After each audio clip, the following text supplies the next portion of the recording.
Good morning, everyone. My name is Don K. Preston. I am the president of Preterist Research Institute here in Ardmore, Oklahoma, and this is what I call my morning musings. You notice I don't have a cup of coffee, so this may be short. I shared a few thoughts with you on the current turmoil in Syria because the prophecy pundits are telling us that we're about to see the fulfillment of Isaiah chapter 17. In the segment that I did, I denied that Isaiah chapter 17 was being or about to be fulfilled. And boy, the emails that I got, I got a lot of good positive comments on it. But, I had a couple of people post and tell me I am the devil. I am a damnable heretic, and what have you. Hey, look, folks, if you can't disagree in an honorable, respectful, decorous way, don't bother. Okay? It's really sad when people think that it's okay just to be ugly, and no attempt at exegesis.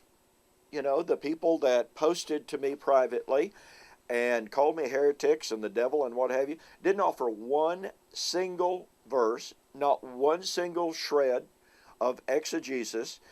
It was just like, you're wrong. Well, I think any thinking person can see immediately that that's nothing but an emotional response that proves nothing whatsoever. So, again, if you disagree, if you think you have the evidence, then contact me. I'll be glad to consider it. But don't send me emails calling me names. Don't give me emails impugning my integrity.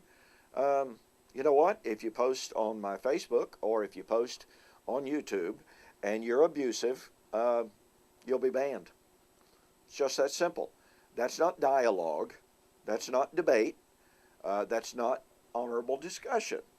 It's just pure ugliness that really has no place in Christian controversy.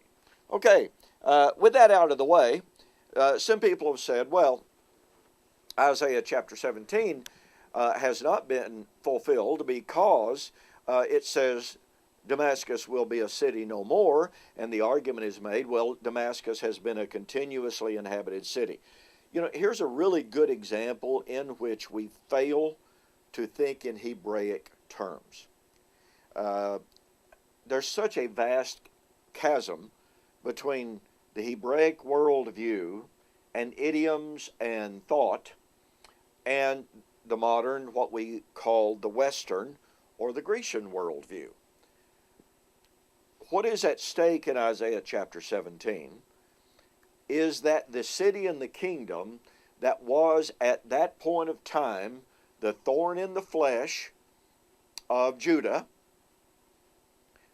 was going to be destroyed. Now, when we go back to 2 Kings chapter 16, we see that Pekah and Rezin, Rezin being the king of Syria, Pekah being king of Syria, Rezin, I always get that confused. So let me turn back there very, very quickly. The point being that there was a confederacy between Syria and the 10 northern tribes. Okay, Rezin, king of Syria, and Pekah, the king, the son of Remaliah, the king of Israel. They conspired together to invade and to destroy Judah. Now, very clearly, this is a confederacy at a given point. By the way, this is very important. Amos chapter 1 is a contemporary of 2 Kings and, of course, Isaiah. So we'll see that momentarily.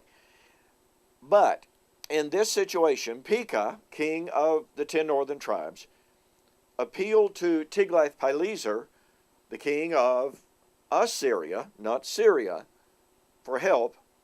And as I read in the first video, the Assyrians came to the aid, and notice what it says. It says that the king of Assyria heeded him the king of Assyria went up against Damascus, took it, carried its people captive to Kir, and killed Rezin. Now, I might suggest just getting a copy of the New International, the International Standard Bible Encyclopedia, Smith's Bible Encyclopedia, McClintock and Strong, and what have you.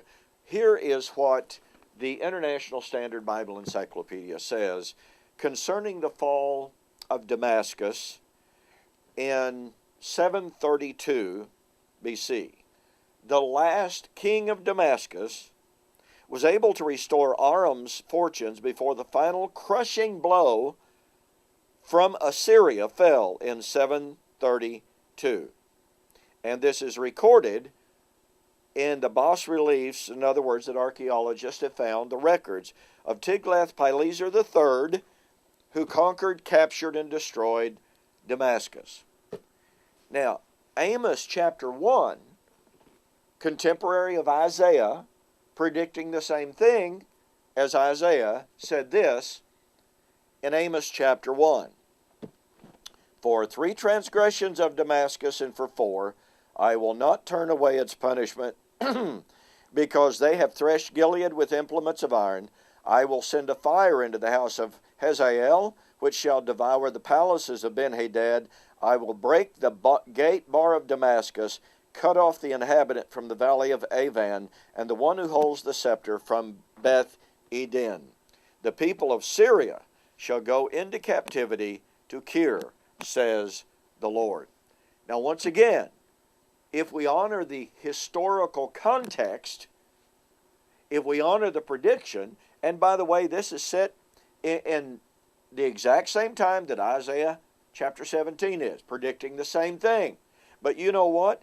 It tells us that it's going to be the Assyrians who are going to bring this destruction. It's the Assyrians that are going to come against the 10 northern tribes and Samaria.